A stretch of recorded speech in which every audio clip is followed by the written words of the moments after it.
Jason, welcome to the Fiduciary You podcast. Thank you so much for being a guest today. I'm psyched, man. I've been looking forward to this for quite some time. As have I. Obviously, you and I have known each other really long time in the industry. We're similar ages. I think you got me by a year or two, but always had a tremendous amount of respect for you and the way that you built your business at Chepenik Financial and a lot of the creativity. And so we're going to have a good discussion. But obviously now I think, you're in a different phase of your career and the things that you guys are doing at OneDigital. And so I'm really excited just to kind of talk about a wide-ranging discussion. And I think you bring a lot of really cool flair to the industry. We're not known as an industry that where there's a lot of flair, but I've always seen you as a super creative. If you worked at what would it be, like Ruby Tuesdays, you would have lots of buttons like on your suspenders. Ruby Tuesdays is what you picked out of your head? Is it Ruby Tuesdays? Yeah. What is it? I'm not really a good service type of employee in that zone. But yes, I would probably have a little flair on. But I think you would have some buttons. I think you'd have a lot of buttons. Yes, that's true. So, how are things going? And how long has it been since you guys sold to OneDigital? A couple of years? A little over 2 years. So February 1st, 2020.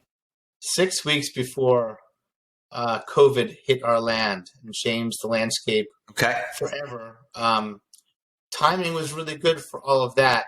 But it's been 2 years, seems like it's 15 years, like it's dog years these days. I hear that. That timing was actually in some ways probably was really, really good. I mean, obviously you get a deal done before a global pandemic. That's good timing for you and your team, obviously. But did that help just kind of transition wise? Because, not to say that your clients would have kind of gone out to market or anything like that with the transition, but I actually think you're starting to see more of that actually just kind of the due diligence to make sure.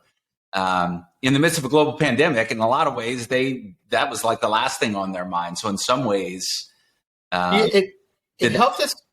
Yeah, Josh, it helped us a lot in lots of different ways. Like one thing I've given a lot of thought to is how much stress I personally would have taken on dealing with things like PPP money and is my team okay? Also knowing I had pressures to grow my own business and help my clients, which made them longtime friends now, and their employees. I just think it just, in my head, it's all read like massive amount of stress. And by being part of OneDigital at that time, a big part of the stress level was lifted off of my chest, which allowed me to stay highly focused on how do we now grow what we've got in place, how do we take care of our clients. And fortunately, being part of a large enterprise, I had a lot more tools at my disposal and a lot of people looking out for us. And it helped. It helped us manage that moment, I think, really well.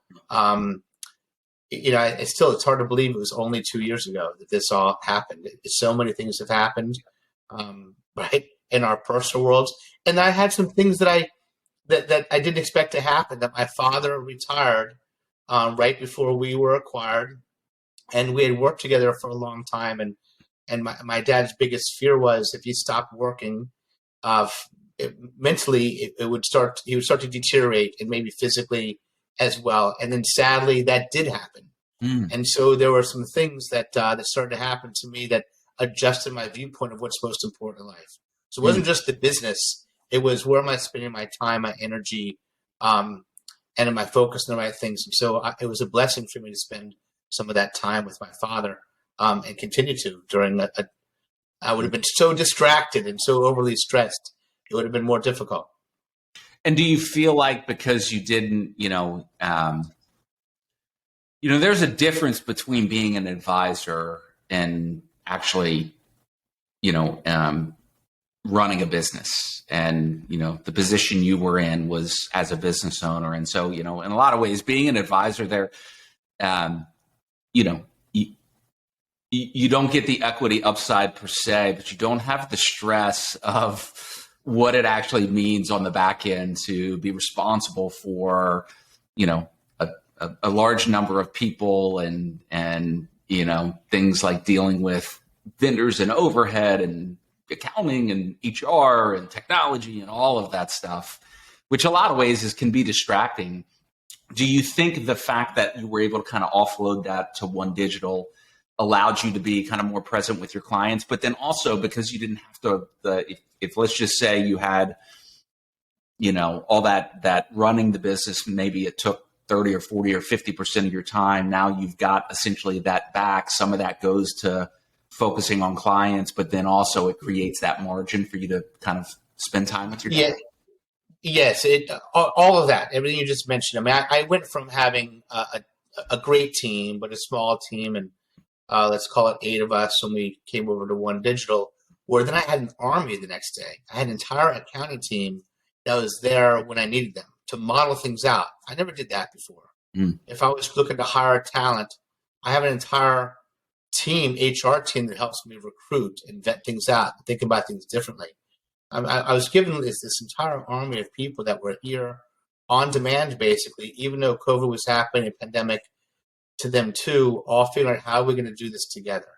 And my focus changed to some degree. I got rid of the things I didn't have to worry about being a business owner. I did get to spend more time with family, with our clients, but I'm a guy who loves new ideas. So, I joined a company that has just a truckload of new ideas. So, to me, my currency was always, I've got some crazy new idea. They weren't always crazy, but sometimes they were. And I could now walk into my clients who knew me as this and just bring them 50, 100 new things that were also awesome. And that, if I wasn't part of this organization, that would be more difficult to do. And so I'm blessed that I chose correctly. I haven't always made great business decisions, but this one was, if I'm at the backside of my career, I certainly am psyched that I made one of the best ones ever at this point in my life. Were you, it sounds like you've been, like you, and I think that's probably why I've always had so much respect for you, is I'm kind of an ideas person as well. And with being an ideas person, you have to be willing to, you have to accept failure, which is tough for a lot of advisors, right? Because everybody wants to model out and kind of plan for, when you're an ideas person, a lot of times bringing ideas to market means that you have to be okay to fail and fail fast. And some ideas are going to work and some ideas aren't. I would say that probably selling to working for a big company, did you have worries or fears that, hey, I'm a really creative guy, I've got a track record of doing that, I had total freedom to be able, because it was my company, I could kind of decide whether or not to pilot or test an idea, and were you nervous about whether or not OneDigital was going to if your ideas, it was going to be a place where your ideas went to die, or whether you'd have the ability to actually play that out on maybe a broader scale with some more resources behind it? And the way you posed that question was like you were in my head. I mean, I would say that, first of all, fearless. By the way, yes, it's dark and scary. Don't go there. It is, the word fearless comes to mind. Fearless doesn't mean you're not afraid. It means I'm afraid, but I'm willing to do it anyway. Right. And so I'm very much like that. I know that I don't always get it right, but I'm pretty good if I'm getting it right 8 out of 10 times or 9 out of 10 times. That idea of cutting edge means you get cut sometimes, but I want to be there. I want to be first to market, and I've got this client list. That I've been attracted to them for different reasons. They've been attracted to working with me, and so we're very self-aware. I am and my team of what the right kind of clients are. They're hungry for our ideas, and I want to live in that space. But going to OneDigital, I recognized it was a financial transaction for them more than it was based on culture. And by the way, it's a very much culture-driven company, but they're so super smart. It's a financial decision too, right? So it was a lot in my head of they're buying me for the numbers and the talent we've got, not because I had a food truck idea at some point in my life that allowed me to get some fame. So I was a little scared at first of, all right, how much do I hold back? How much do I jump in and just show all my ideas? Some of this might be as I've got a little older, I hold back a little bit just to make sure I'm reading the room and what's going on. But as I got to know my friends and my colleagues now at OneDigital, they're all hungry for new ideas too. And I was able to provide them to my team, which inspired, it became contagious. There's a lot more fun stuff happening around me. People across the country come to me, Jason, what do you think about this idea or that idea? And so it became this injection of energy. It was both ways. I was getting more energized by being part of the system. My friends and colleagues around me clearly were feeling the same thing. So it turned out to be both. I think much of it was in my head. And in the beginning, I was a little timid because I also had this thing when you run your own business for a long time. Yes, I sold it, but I wanted to prove to that they made a good purchase, that they made a good decision by bringing Chepenik Financial legacy on board. We were value add more than just numbers. And I was waiting for that moment, sort of space to figure out who other players were, and then make sure that I had thought through kind of how I'm going to do this. It turned out to be a great marriage. I mean, it has turned out to be a great, great marriage, and we're having a lot of fun. The other thing, by the way, that these crazy ideas have done for me is it makes me take myself less seriously. Thank goodness, because I could be a very serious guy. Right. But if I get my team in the room, we start dropping some crazy, silly ideas. We start laughing. And if I go into a client or a prospect and they start laughing and giggling and then come back to me with a few silly puns, they're no longer in the serious zone either. They're having fun. And we're having fun. It's a whole lot easier to implement some of these ideas. And that has been a powerful message, I think, for anybody who thinks they can't be creative in this space. We want more of it because it does change. It allows the engagement quotient to really come alive. Yeah. Yeah. You know,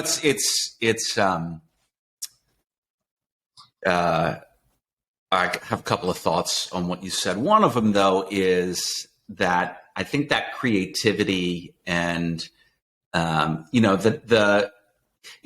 taking yourself, being, this is serious business that we're in, but not taking yourself so seriously. And I think that creativity, it captures the hearts and minds. Like everybody wants to talk about, and that's really kind of the business that I'm in now, right? With some of the things that I'm trying to build is like, how do advisors, like if you really want to move your clients to take action and to achieve aspirational goals, you have to capture their hearts and minds.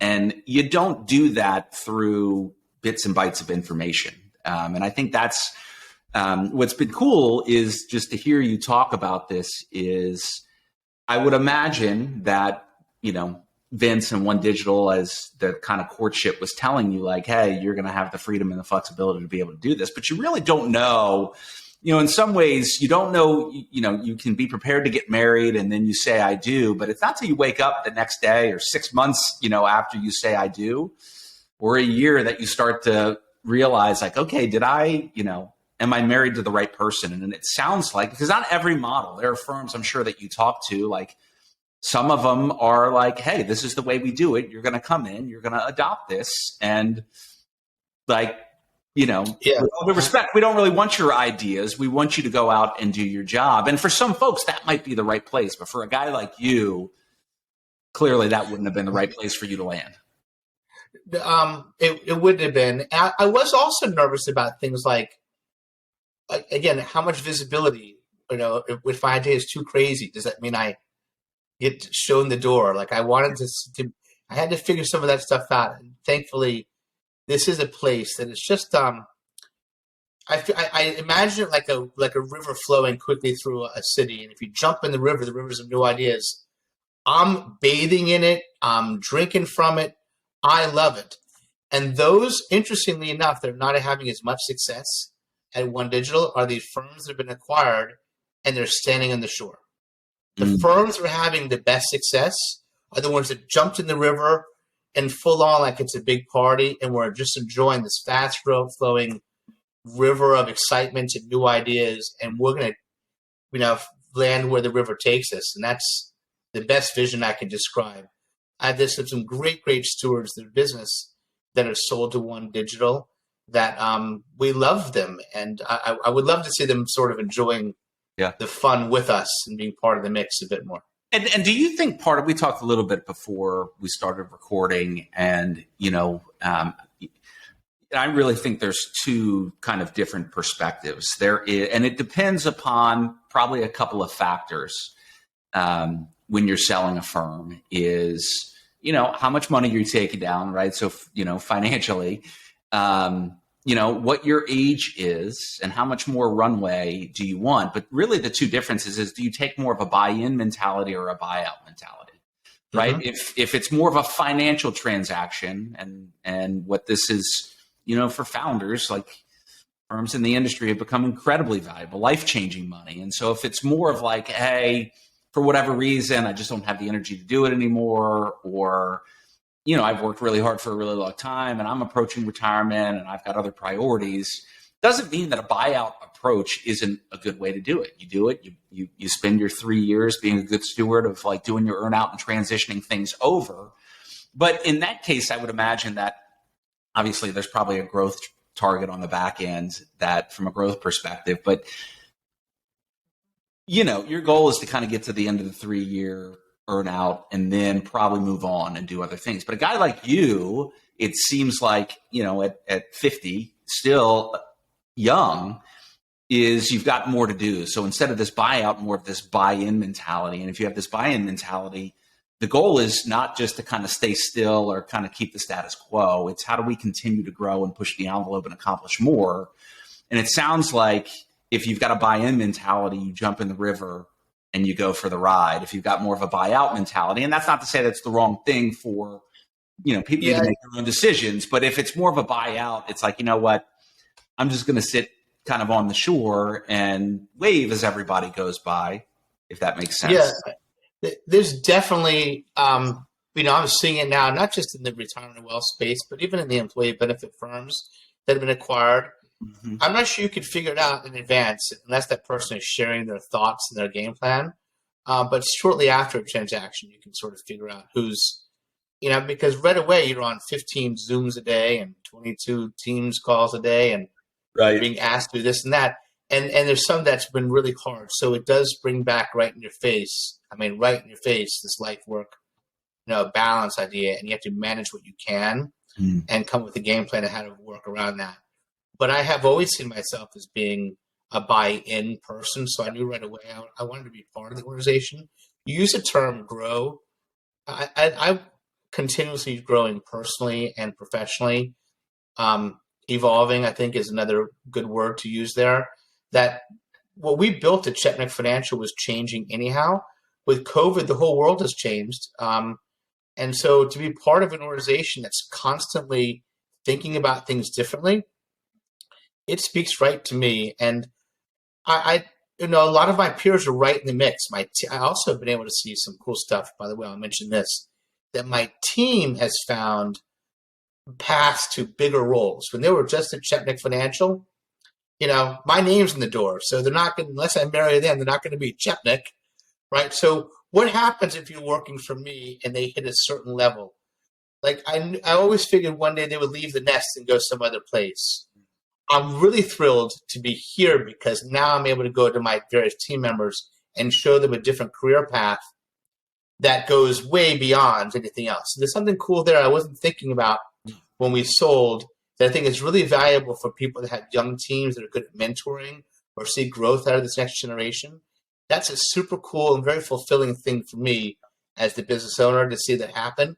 I'm not upset about the people that want to leave. In fact, I actually thought after talking to my friends that sold their businesses that I might be me. Maybe I joined this company. I'm not going to be a good corporate exec. It doesn't seem to fit me so well. I don't know. And maybe I'll just go the 3 years. That changed instantly when I joined the company, especially in the mix of a pandemic to see who was doing what and how exciting it was. I was ready for that change. I really was ready to grow differently.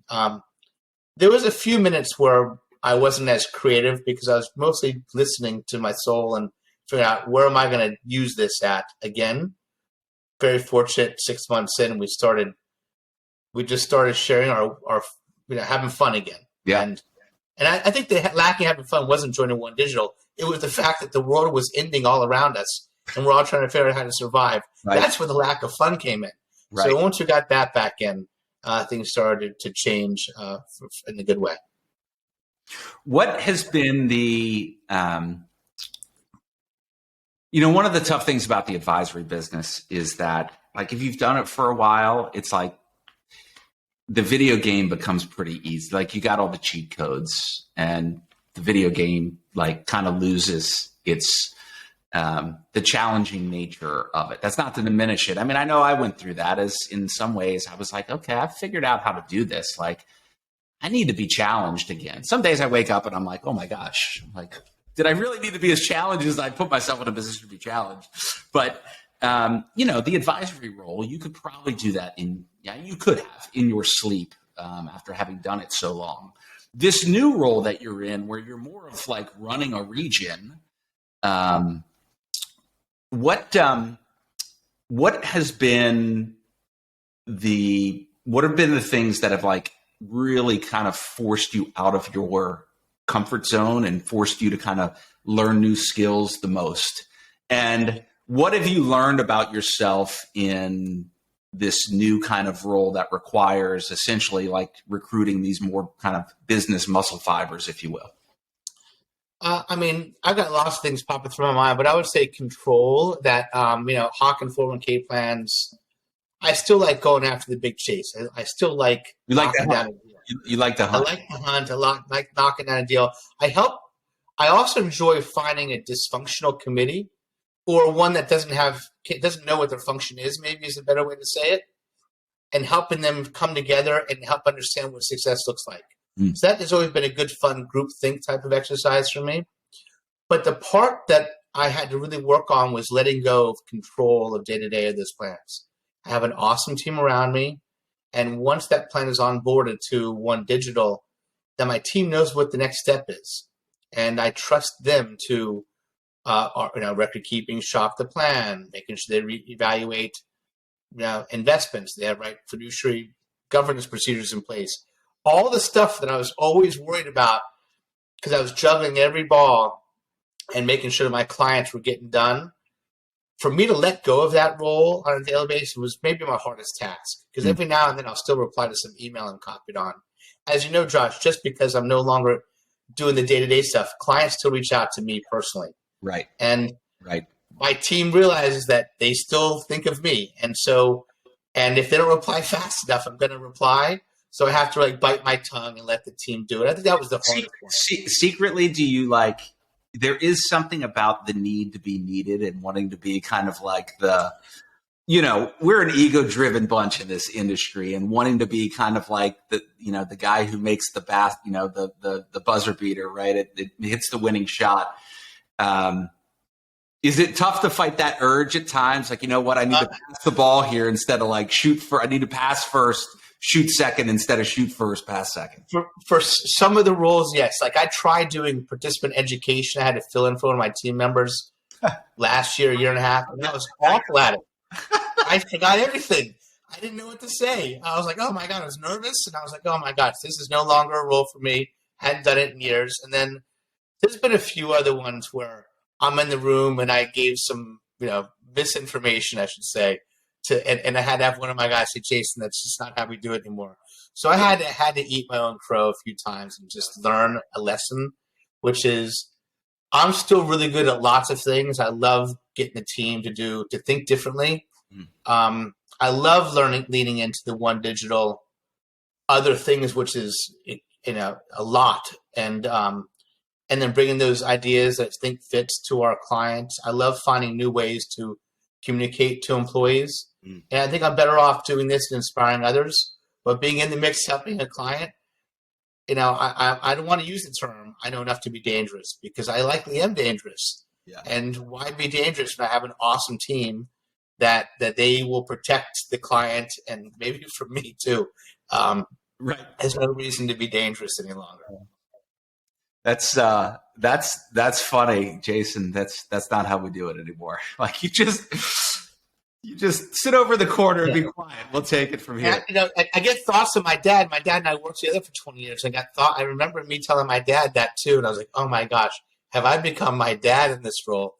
That's come up a few times, but what does make me happy is to see my team doing so well, to see the successes we're having within the system, to see our ideas be shared across the system, saying, "Look what team Orlando OneDigital is doing," and that makes me really proud. And it's cool to be on podcasts like this today and to be recognized for the difference that I made or my team has made in this industry.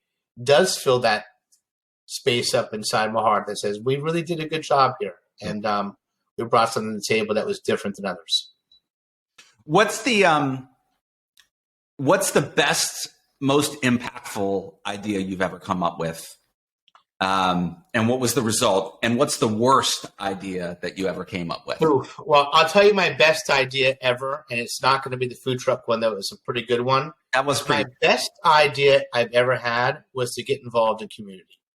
So very early on in my career, I started joining boards and committees, but finding places that I really loved. I mean, I was really tapping into my heartstrings. Like, hey, I liked being involved in various parts of the community here in Orlando, and I met the best people, and they introduced me to other people. But it was done with authenticity. I loved it, and I would show up and volunteer, and I would give it all, and I would write checks. I love being part of those organizations, and it fed. I can still look back at how much business came to me simply from knowing all those people. And where did I meet them all? I met them all by being on these boards. So I still try to tell my team that's what made it for me. By the way, what I'm involved in doesn't mean that you have to be involved in the same thing.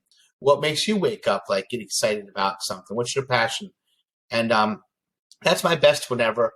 I do love the fact that we, by the way, from that, we did start the 401k race for financial fitness, which ultimately raised more than $1 million across 7 states that exist today. I am in the process of donating the trademarks that I secured for that to Junior Achievement so that the legacy can continue. And from a time balance perspective, I don't have the time to operate a 401k race in addition to my other roles at OneDigital. So I've been able to do that. That's probably my best idea. I do love the fact that very few people would have said, let's go ahead and fully wrap a taco truck and take it to clients. My team laughed at me and said, "This is crazy, Jason." And I am very proud of the fact that we did it and it worked out, and then we have a bunch more. Did you actually buy the truck? We rented a food truck. Okay. We had it wrapped, and you could take the wrapping off. So that food truck ultimately, he was so slow. He showed up late to 2 of our events, and if you show up late to 2 events, you don't have the privilege of serving tacos to my clients anymore. Right. But we found another one that was awesome, and now we've evolved into. I have my concept is feed your future, Josh. So the idea is to build out all of our food concepts, feeding your future. Our next big one is our hot dog theme, where it's time to have a frank conversation about retirement, catch up on your future, and relish your dreams. I love it. That's in part why I wanted to have you on. I mean, that is marketing gold right there. But I've got ones that I don't mind sharing with everybody out here, like things like, why can't you walk into a meeting and have every single person record a 1-minute video of what retirement looks like to them? I'm talking about from the C-suite down to housekeeping, because once somebody records a video of what retirement looks like to them, I can hold them accountable to that vision. I can play it back to them in a year from now. I can run the math and say, great, you want to do that? In order to make that dream come true, you have to save with this clip or have this much money. And it's an idea that's free. And if everybody company did that, and then we'd have fun, and once a year we would pick out our favorite video and give them a prize. I like ideas that don't cost any money to have to implement and yet can be as impactful and be relevant. I mean, to me, that's the best word, is relevant. Like, let's use something that people are thinking about today, not some crazy idea. And, memorable, right? like and relevant. memorable. And I do take it on seriously, Josh, that I love sharing my best ideas. The world is round. I want to be a net giver. I want to walk into a conference. I want to have a conversation like this. I don't hold back. If somebody stole my idea and it worked for another client, awesome. Yeah. If the client stole my idea or a prospect, they weren't going to be a good client for me because they were looking to take things from me. So I'm always okay with that. People used to ask me that all the time. It's just like, because I've tried to do the same thing as be, generous in spirit. I've gotten a lot of, good number of things right over the years. I've made a bunch of mistakes too. And you can kind of, people can learn from both. But people used to always say like, why do you give everybody like your ideas? Like, why are you so open about that? And I was like, well, number one I've found is like most people actually won't follow through on the ideas that like I could give them the entire playbook. Yeah. And they're not going to do anything with it. I was like, the small percentage that does, I'm super pumped for them. Like, I'm excited. Like, I have no problem with that whatsoever. And like you said, the people who, not enough advisors interview prospects to make sure they'd be good clients. Like, advisors are so, like, they'll take anybody on. But, like, that's the worst. That's the worst advice, in my opinion. You should be interviewing prospects, like, for the privilege of being your client. They're interviewing you, but you should be interviewing them. Like, life's too short to take on bad clients. Yeah, 100%. And you asked me, what's the worst thing? The worst things aren't what you expect. It would be, I worked very hard. Like, my hobby was working.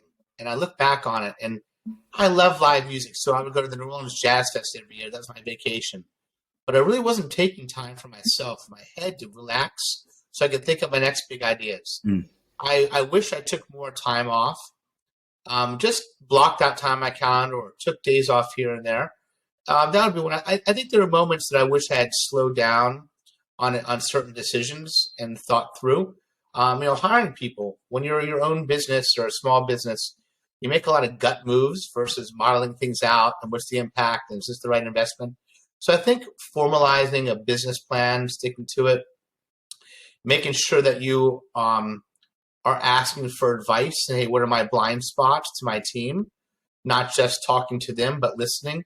I think the things that I'm learning now in my wise old age is that, there were things that I wish I had done a little differently that would have helped me become a better steward of my business and cared more than just the next big crazy idea. I really am very proud of the community well-being concept. I'm so happy to see the rest of the industry really honor and support each other for our successes in our communities. That isn't enough. I would have liked to have been more involved in some of the political action, like, hey, using my voice, hey, this is what's working. This is what we need. And maybe not just to, hey, let somebody else do that. I'm doing more of that today. There's a lot of these kind of things, more esoteric. I would go back to that phrase that smart people learn from their own mistakes, but wise people learn from other people's mistakes. I've always been smart. I've never been wise. I hope that those listening to this or my, people I'm hiring have looked at what's worked and what hasn't and make the wise move. What would you say if I was to ask like your team, what would you say? What do you think they would say are your blind spots? That I run really fast and I don't slow down. So I think that's likely one. Hey, Jason, you're running so fast. At times, if you took an extra few minutes to give some thought, I think that happens a lot. Being present is the same thing that comes from that. When I'm slowing down, I'm more present with the person in front of me, including my team members. More present can have more of an impact in terms of really showcase that I'm there to support and love that my team member, and then actively listening to them. I think those are things that my character, so to speak, my DNA wasn't always built for that, so I had to build it myself. That's probably the likely answer you're going to get. And what do you think they would say are your one or two kind of greatest gifts and strengths? One is the energy level, always thinking about something out and out next to do. not resting on my little. The other side of running hard, right? I mean, there are these, for every action, there's an equal and opposite reaction. So the fact that you run hard, what feeds off that, the positive is there's the energy that comes from it. They see me working hard, but I think it's been a good showcase to them. Yeah. But I think they've also seen me go from being far more serious at times to a lot less serious now. In terms of, do you think your dad, the things you went through with your dad, did that drive some of that for you? Yes, definitely did. It changed what I'm thinking about in a meaningful way. The things I saw my clients go through this past year and in OneDigital, it changed me really. It's a whole different life. I'm maybe me just getting old. Some of that stuff happens, Josh. You get to catch up provision on your 401k. You feel like you've accomplished something. This is your first year, man, right? You can. Second year. Technically, it's when you turn the year you turn 50 and a half. So, right. Okay, so you can move on a little bit. Good now. Nice. I wouldn't necessarily suggest, though, you people run to the end of the earth, jump off, and hold on with one pinky and come crawling back. I had some personal, some professional challenges, Josh, that most people who know me a long time know that 10, 15 years ago, I struggled with some things in my personal life that was impacting my professional life. And I've had some team members around that went through all of that, and they're awesome. And I would say I've got great friends in this industry that supported me through it all. But it took me some time to address it. So I'm real blessed that the industry, there's people that have been very open to, hey, Jason, this is nice to see growth and evolution of anybody can do it kind of thing. Yeah. Yeah, I hear that. I mean, listeners of the show know a little bit, and I've been pretty open about some of the challenges I kind of went through with this, I call it a little midlife crisis and leaving and whatnot. And some, it's so funny because you think about, like, we live in this world and you sell your business, buy out, and, people think like the money is nice, but like pretty quickly, it kind of wears off very quickly in a lot of ways. And the idea of kind of having meaning and relationships and being able to kind of serve others and do good work. And, I look back at some of my, and again, I don't know, like you said, 10 or 15 years ago, but some of those things that kind of had an impact, both personally and professionally. Like, I dealt with similar things, and, in the midst of it, it's so hard. They're hard to deal with, and they there's a lot of, like, I know for me, I look back though, like kind of my lowest moments over the past, what I would consider to be kind of lowlights over the past like year and a half. I actually, now that I'm kind of through them, I'm like, you know what? I think those things are going to be kind of a highlight of my life. I'm 100% with you there. If I had to, I wouldn't change a thing about my life because the things I know today, I learned from going through some of that stuff. Yeah. I know how strong I am. I know I needed to learn some of those lessons. But to me, there's a lot more of that. And I also want to be able to, again, help those around me that go through something similar. Hey, look at things a little different. And, Josh, this is, first of all, thank you for inviting me today. This has been a great conversation. It reminds me of a lot of, been doing this 20 years. There's a lot of things baked up in the head there I have to start thinking about. But it's been great. I do want to recognize, I started off talking about my dad. Being part of a family business is different than others. I called my dad Barney in the office and how we interacted. And my mom was the silent, not so silent partner. I had to go home and have these conversations. Me selling the business and be part of OneDigital allowed me to transition my conversations at home from being only about business, which they didn't have to be. It just was the landing spot for me and my dad and my mom and the whole thing, to now I'm having more meaningful conversations about everything else life can offer. And to me, that's a blessing from being able to go through this exercise and getting out of the family business in a very healthy and exciting way. It's so funny. I talked to one of my best friends, guy who walked with me very closely over the past year and a half. He's the president of a insurance brokerage firm, and phenomenal guy, and it's a family-owned business. And he was actually saying this morning, he's having he said he was having a drink later today with another buddy of ours who was a former client of mine as well, that was in a family-owned business. So both these guys are good friends. One guy's really, really close friends of mine. Both guys, good friends. Both had family-owned business, one in insurance, one in real estate.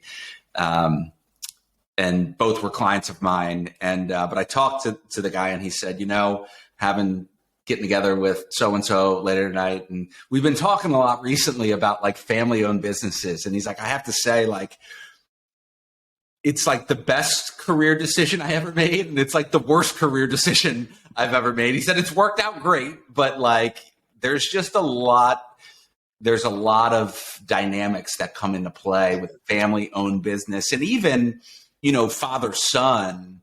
Like, did you said Barney? Is that your dad's? Yeah. So,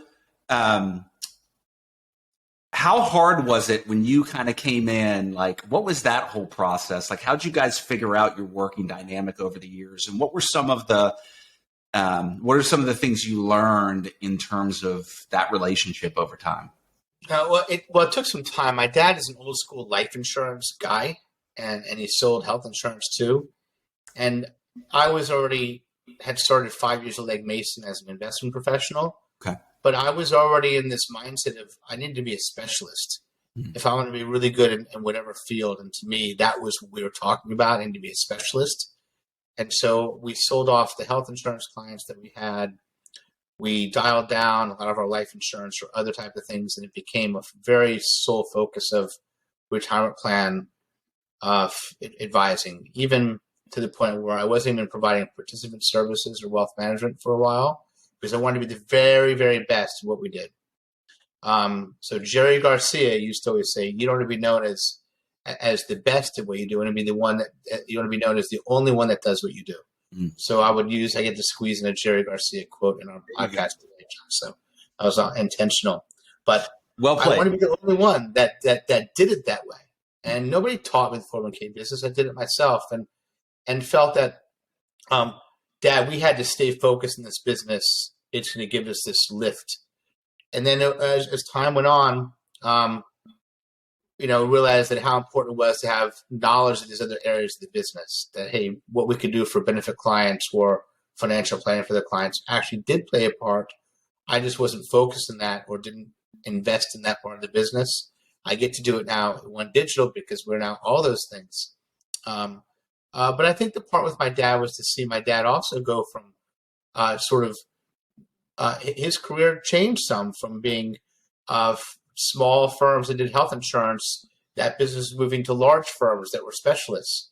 Life insurance, his friends were passing away or retiring, and they were no longer the breadwinners. It was all my friends that were becoming the breadwinners. And so the transition of who our clients were was happening at the same time. The HR people that my dad dealt with when he, were retiring and now being replaced with, at the time, 30-year-old HR people that were closer to my peer. So it was a fun, but that all those things happened during our 20 plus years of working together. We had some hard days. We went through the market downturn in late 2000s, and that was very difficult for us also in terms of the impact on our company, and had to let some people go at that time to rebuild and refocus. So I wouldn't want to change the story at all. Yeah. The hardest part is having a conversation about how do you succeed? What's the succession story? Because a career, he defined himself by his career. So if I was going to take the career away from him to retire, what was his definition of himself? And so a lot of the work that we had to go through was really inward looking and him thinking about what his life is defined as. And I got to be part of that story with him. And by the way, it's the same thing for me. Do you think prior to him going, like you going through all that, would you say that your life was defined by work? Yes, I do. I worked, my hobby was working. My cocktail party conversations is how many 401k plans in town I know every detail about. It was like, but I wanted to, how often am I on an airplane going to some conference? Everything was defined by work. And even my kids know that. Dad's on an airplane, but I worked hard to provide for what we have. And the things to think about today are different. What am I doing to add value? What am I doing in my community to do a difference? How am I spending my time with my kids? The loved ones that are beyond my kids it's really different of how I'm spending my personal time, and reminding everybody that work-life balance stuff is real, and we have a responsibility to our clients, but our clients want us to take care of ourselves too. And so let's make sure we're doing our best and build a team around you and trust them. Yeah, that's what they're there for. You got to fully let it go and trust them and support them. So. How do you, so to get back, because I think this is, you bring up a really, really good point. And at the end of the day, right, I think as you're trying to kind of assemble talent and a team and then build a culture, right? Like you said, in these deals, the economics always work. It's really the culture that kind of, you can always make numbers work. But you probably, I think you alluded to it. I mean, I know I had clients over the years that wound up selling and, they got a bunch of money, and I would see them later on and they'd be like, man, I wish I never would have done it. It was, it's not what I thought, like my team, everybody's leaving and whatnot. So, the culture piece is important, but to really inspire, I think, team members, right? You have to, like you said, you have to trust them. You have to give them opportunity. Yes. And, you have to give them credit, let them shine. A lot of times as advisors, we want to be kind of front and center as opposed to really changing this mindset. It's kind of like the difference of being the star player versus being the coach. What do you think just in the industry in general, though, with a lot of this M&A, it's really great for founders and guys our age that kind of built these firms, put on the whole hard time, they sell, they get kind of the benefits of, the economics of that. But you've got these newer advisors that actually, or younger advisors that haven't, they haven't built equity. Maybe they haven't bought in, or if they do have equity, it's such a small piece that now they're kind of, are they trading out? There's so much M&A. Do you think that's good for the industry? Do you think the independent space is just going to be dead? Do you think that the flip side of a lot of this M&A, though, is you've got people younger in their career that their upside is basically kind of getting traded away? Does that make sense? Yeah, it does. I think I see a lot more value of what we're doing, at least here at OneDigital, to our clients, and more opportunity if you're really, again, a salesperson or a consultant that can do more for clients. I think it makes sense from bigger firms. We can leverage our assets and strength to provide better products and cost for products to clients. It makes sense. It'd be very difficult to operate at the same pace that a lot of us did. We're independent, because when we were all independent, but we had these study groups that would still spend a lot of time with each other and share each other's ideas here and there. So it was a loose affiliation. I think it's going to be hard to compete with advisors that are independent and small, marching forward, unless it's really a unique industry or service excellence, because I've got, I can now leverage education folks across the country. There's just things that I can do that I couldn't do before. The bench is a lot deeper now that you have, not just on retirement. You used it before we started recording. You hear all about kind of convergence and cross-selling. You called it cross-solving, which again I thought was kind of a genius little twist. I stole that one, man. I stole it. I give credit. I stole that one. But cross-solving really is the idea, though. Can we help solve a problem the client is having? But it also takes somebody like an advisor, like me, that is aware, that knows what to look for. So, I've got a great group of people. Situational awareness, basically. Yes, perfectly said. I said, more than reading the room, you have to be able to really know your client. And there's people that represent all these different industries that get to tap in their minds and say, tell me about this industry. What pain might they be having? So I'm a better steward when I walk into my client. I say, are you experiencing this? Here's how we're solving it elsewhere. I do think, however, the flip side, all record keeping consolidation isn't so healthy for our clients. That if there's only 3 record keepers in a few years, it's like a cabal. It's like a cabal where it's like OPEC. It's not so cool. And so I think there's been some mistakes in record keeping during pandemic. Things like, oh yeah, you can access $100,000 of your money. That decision was made way faster than anybody actually was looking at. If the average account balance is far less than that, why give access to people? Right. Why give people access to money that they maybe their entire account balance, right? And they were using it. And why do it in a default version, versus having a committee making a decision? So I think the firms that allowed a committee to vet it out, to maybe set a lower threshold, were thinking about the business and the impact better. So I think that there's some things there that I think will evolve. There are some new emerging players in that space. I expect there to be more because of technology and fintech, and I expect companies like Google or Amazon to use all their data, aggregation and all the things they have in front of them to be able to say, hey, we want to be in our space too. And I can see some things happening in record keeping that would change the world that we're living in today. What's your take on, what's your take on, there's like this frenemy thing going on right now. I mean, it's always kind of been there with, record keepers and vendors. Some are much more kind of advisor centric friendly.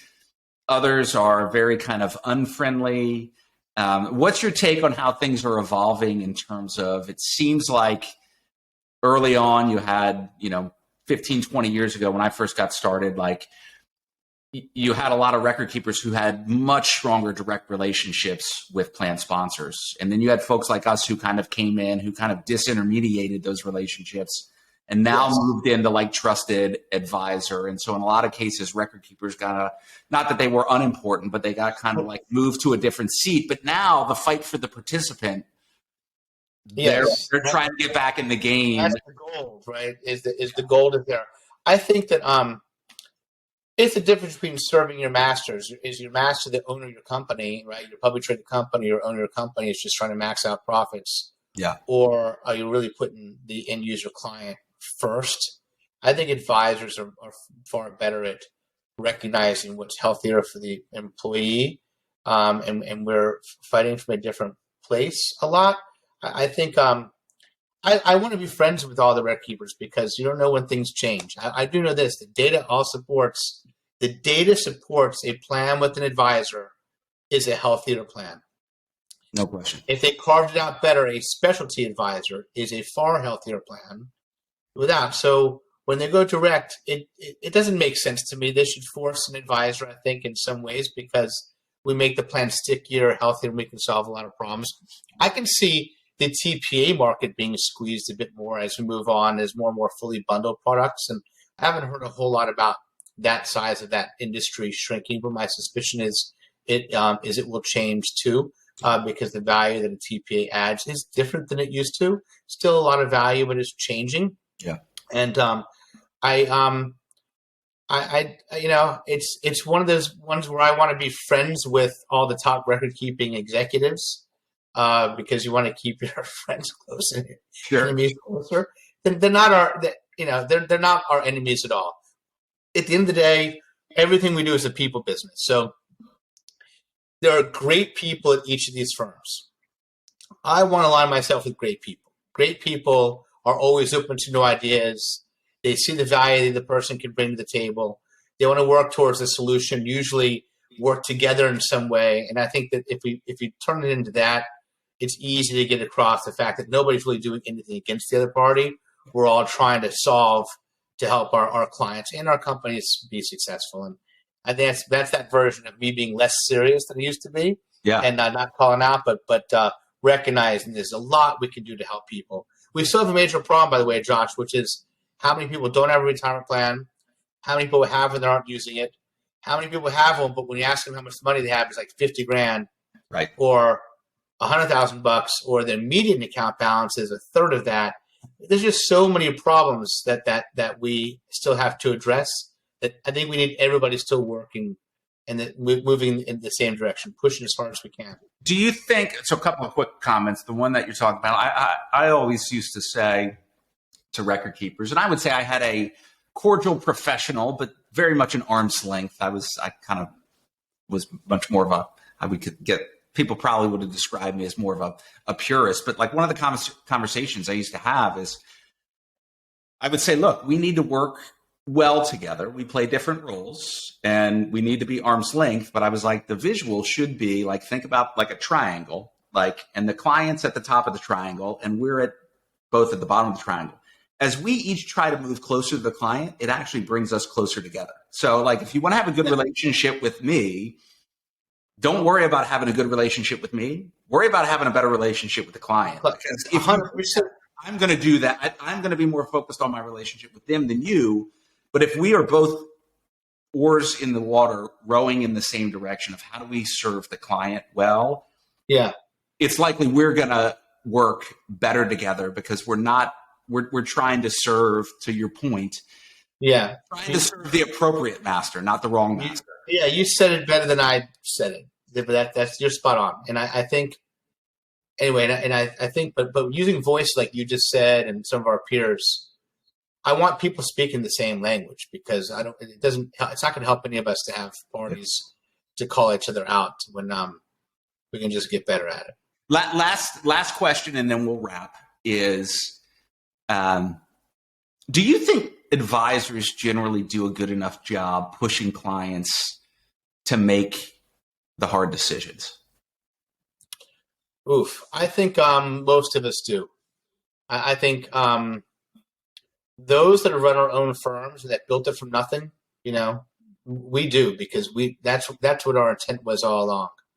I think that some people get hired along the way that have only been trained by the person before them and maybe didn't have the same passion. They just knew to ask this question or how to solve that problem. I think it gets maybe a little bit of it goes away as it gets passed on to the next level. Now, what they don't have the same passion for trying to make a difference as we did. They're in more of a job. So I think if it's the right advisor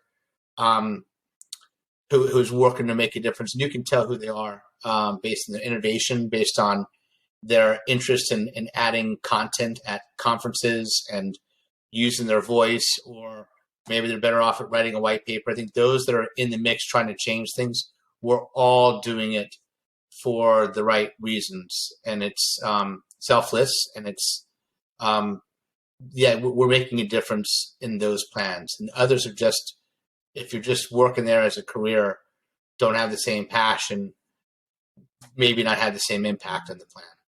Yeah. I always say, I think the difference between, I've said this a lot, is that there's a big difference between like an elite advisor and even a good advisor. And there's a huge difference between a good and an average advisor. But I do think I think elite advisors are actually the most courageous ones. And they're willing, one of the phrases I like to use, and I use a lot, is, is your goal to like make a difference, or is your goal just to kind of get hired and stay hired? And I think that speaks to what you were saying. If your goal is just to kind of get hired and stay hired, if it's just kind of a job, a career, you're probably not going to push clients and have hard conversations and stand up to them because you don't want to rock the boat. You don't want to run the risk of like, oh my gosh, like, could I get fired here? As opposed to if you have the courage to not be afraid of clients and actually lead clients to make the decisions that, quite frankly, they probably would opt out of making on their own. Like, I think courage that's the number one trait of elite advisors, in my opinion. I'll wrap with my final comment, which is people ask me my best clients have what in common? And it's three things. There's a commitment from leadership that the retirement plan is an important part of their organization or their benefit structure. Two, there's an active and engaged decision-making body, committee or group that meets. But the third one is the most important one. They want to listen to a new idea and have the courage to try a few. Those are the ones that make the difference. If they just want to hear the numbers each time and never make a decision, the plans aren't really going to grow or evolve and change. Yeah. But it's definitely the ones to have the courage to try something different. Those are also the plans that you or I get attracted to. 100%. Because they're a lot more fun. Yeah. And it keeps me awake and happy. So I think that's a great takeaway, and just for listeners, advisors, especially if you're earlier in your career, is Jason just did a phenomenal job and of laying out, like, these are the 3 criteria that makes up an ideal client for me. I want to spend my time finding more of those. You don't have to have the same 3 criteria, but you should come up with a set of criteria that represents clients that are ideal for you and that are life-giving, not life-taking. Life's too short to work with clients that suck the life out of you. But if you can come up with 3 or 4 or 5 characteristics, probably fewer is better, then you can use that as a filter when you're having conversations to see if people align with those. Because I promise you, if you find people who align, like Jason just said, with criteria that brings him kind of life, they're just fun engagements to work on. So they are. This has been awesome. Thank you so much. Where can people stay connected with you? What's the best way if people want to follow you or reach out or stay connected? Or you can track me down at Chepenik at OneDigital.com. I can't even say it out loud, but Chepenik at OneDigital.com. And I'll give up my cell phone number because that's the best way to track me down is 407. How about that? 407-620-3479. Really, I love spending time with you, Josh, and it's nice to spend time with people that are really making a difference in this industry, and you are, and I appreciate you. Thanks a lot. You're welcome. It's been a great conversation. I appreciate your transparency, your honesty, your great ideas, and really excited for what's going on. And you are the first guest. This is episode 35 or 36. You're the first guest to ever give out their cell phone. So I'll report back to see what's good. Remember, you say my worst idea. Be careful what you wish for. Next time you interview, my worst idea ever may be actually giving out my cell phone. But we'll see how that is. All right. All right. Man, take care, man. Thanks.